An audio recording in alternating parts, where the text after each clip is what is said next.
दुनिया वो किताब है जो कभी पढ़ी नहीं जा सकती, और जमाना वो उस्ताद है जो सब कुछ सिखा देता है। नंबर 2, गलत को गलत कुहल कर कहीं, क्योंकि तारीख टकराने वालों की लिखी जाती है, तलवे चाटने वालों की नहीं।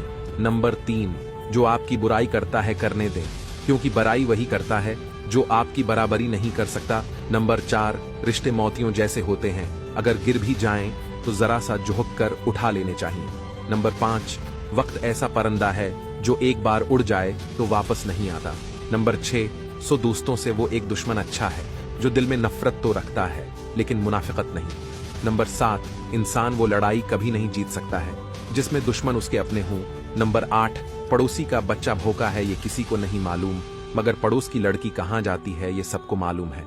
जरूरी नहीं हर कोई आपको समझ पाए, तराजू सिर्फ वजन बता सकता है, मयार नहीं। वीडियो को लाइक तो कर लिया होगा दोस्त, अब मुझे फॉलो करके अपना दोस्त बना लो, हमेशा सही राह दिखाऊंगा।